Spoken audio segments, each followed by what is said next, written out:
وعلیکم السلام ورحمۃ اللہ وبرکاتہ۔ یہ جو میسج گردش کر رہا ہے، بہت دنوں سے یہ میسج آ رہا ہے اور اس کا جواب بھی دیا چکا ہے۔ اس میسج کے اندر جو بات بتائی گئی ہے کہ سیلاب ہو یا کوئی بھی مسئلہ ہو، قرآن کی آیتوں کو نہ بھیجیے، کیونکہ قرآن کی آیتوں کو جب آپ بھیجتے ہیں تو پھر موبائل سے اسے ڈیلیٹ کرنا پڑتا ہے، اور قیامت کی نشانیوں میں سے ہے کہ مسلمان قرآن خود اپنے ہاتھوں سے مٹائیں گے۔ تو یہ جو میسج کیا جا رہا ہے، یہ میسج دراصل ایک سازش کے تحت کیا جا رہا ہے تاکہ لوگوں کو اللہ تعالیٰ کی کتاب سے دور کیا جائے اور اس طریقے سے لوگوں کو دین اسلام کی صحیح بات نہ پہنچے، اس لیے ایسا کیا جا رہا ہے۔ حالانکہ ورنہ جو ہے قرآن کی آیتوں کو موبائل کے ڈیلیٹ کرنے سے قرآن کی آیتیں ڈیلیٹ نہیں ہو جاتی ہیں۔ قرآن ہمیشہ سے محفوظ ہے، محفوظ رہے گا، اور یہ لوگوں کے سینے میں محفوظ ہے، کتابوں کے اندر بھی محفوظ ہے، اور اگر اس کو کوئی مٹا دیتا ہے تو مٹانے سے قرآن نہیں مٹ جائے گا۔ مثال کے طور پر کوئی استاد ہے، اپنے بچوں کو قرآن پڑھاتا ہے، طلباء کو، اور بلیک بورڈ پر لکھتا ہے قرآن کی آیتوں کو، پھر اسے مٹا دیتا ہے، تو کیا قرآن اس کے بلیک بورڈ پر لکھ کر کے مٹا دینے سے قرآن مٹ جائے گا؟ یہ تو تعلیم کے طور پر ہے، یہ تو سمجھانے کے طور پر ہے، دعوت کے طور پر ہے۔ لہذا قرآن کی آیتیں یا حدیثیں جو بھیجی جاتی ہیں، اس کا مقصد لوگوں کی اصلاح ہے، لوگوں کو دین کی دعوت دینا ہے، توحید و سنت کی اشاعت کرنا مقصد ہے۔ لہذا وہاں مٹا دینے سے قرآن نہیں مٹ جائے گا۔ ایسے آپ دیکھیں صلح حدیبیہ کے موقع پر جب آپ صلی اللہ علیہ وسلم نے صلح کی تو صلح کرنے کے بعد آپ نے لکھا اس کے اندر کہ وہ صلح نامہ ہے جس پر محمد رسول اللہ صلی اللہ علیہ وسلم نے صلح کیا ہے۔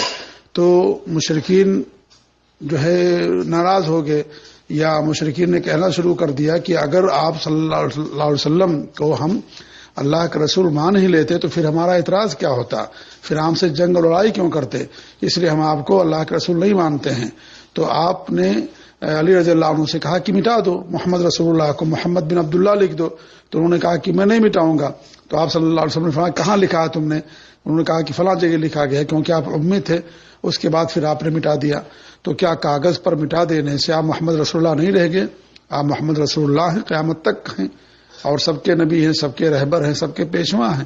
تو کاغذ پر لکھنے سے یا اسکرین پر آنے سے اگر کوئی چیز مٹ جاتی ہے تو اس کا مطلب یہ نہیں ہوتا اس نے قرآن کو مٹا دیا ہے، قرآن کی آیتوں کو اس نے مٹا دیا ہے۔ یہ جو ہے کیا نام ہے، ایک سازش کے تحت ایسا کیا جا رہا ہے تاکہ لوگوں کو اللہ کے دین سے روکا جائے اور لوگوں کو قرآن کی آیتیں نہ پہنچیں۔ اس لیے اس میسج کو فارورڈ مت کیجیے، بلکہ اس کی تردید کیجیے اور لوگوں کو بتائیے کہ سب جھوٹی باتیں ہیں، اور کسی بھی حدیث کے اندر ایسا نہیں آتا ہے کہ قیامت کے دن جو ہے قرآن کے حروف کو مسلمان مٹائیں گے یا آیتوں کو مٹائیں گے یا قیامت کی نشانیوں میں سے ایسی کوئی حدیث نہیں آتی ہے۔ اور بلکہ قیامت کی نشانیوں میں سے یہ ہے کہ قرآن کو اللہ رب العالمین حروف کو اٹھا لے گا، حروف کو اللہ رب العالمین اٹھا لے گا، یہ قیامت کی نشانیوں میں سے ہے۔ تو یہ جو میسج کیا جا رہا ہے بالکل غلط میسج ہے، باطل ہے، اس کی کوئی حقیقت نہیں ہے۔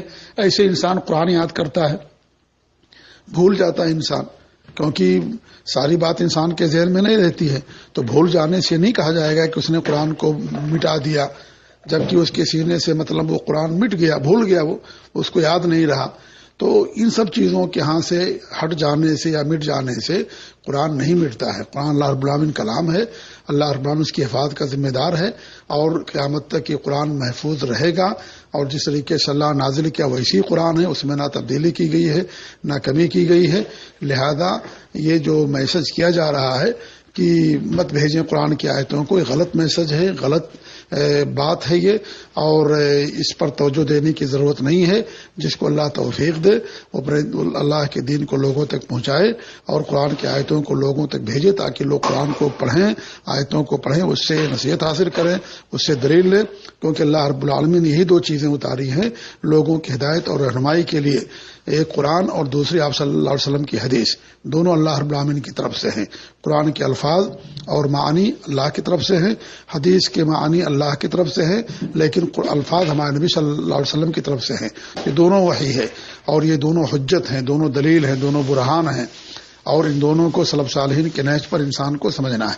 تو یہ جو میسج کیا جا رہا ہے میسج بالکل صحیح نہیں ہے، بالکل غلط میسج ہے، اس لیے اس پر دھیان مت دیں، بلکہ قرآن کی آیتوں کو اللہ کے رسول صلی اللہ علیہ وسلم کی سے ثابت شدہ صحیح حدیثوں کو جو ہے آپ لوگوں تک فارورڈ کریں، لوگوں تک پہنچائیں، تاکہ لوگوں کی اصلاح ہو، عقیدے میں اصلاح ہو، اور لوگوں کو کے درمیان سنت عام ہو، لوگ شرک سے توبہ کریں، بدعات سے توبہ کریں، لوگوں کے اخلاق کے اندر برتری آئے، اور اس طریقے سے لوگ سنت پر عمل کرنا شروع کریں۔ لہذا اس میسج کو کل عدم سمجھیں، اور جو بیان کیا جاتا ہے اور اس پر توجہ دینے کی ضرورت نہیں۔ اللہ رب العالمین ہم سب کو اپنے دین کے بارے میں صحیح سمجھ عطا فرمائے، اور اپنے دین کی اشاعت کرنے کی توفیق دے، اور اس دین کو دنیا کے اندر نافذ کرنے کی اور دنیا میں لوگوں میں پھیلانے کی اللہ رب العالمین حکمت کے ساتھ اور اچھی معزت کے ساتھ، اچھے اخلاق کے ساتھ اللہ رب العالمین ہم سب کو توفیق دے، آمین۔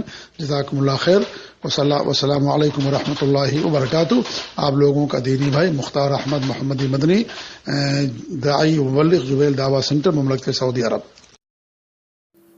آپ سن رہے ہیں یوٹیوب رضوی چینل لوہردگا۔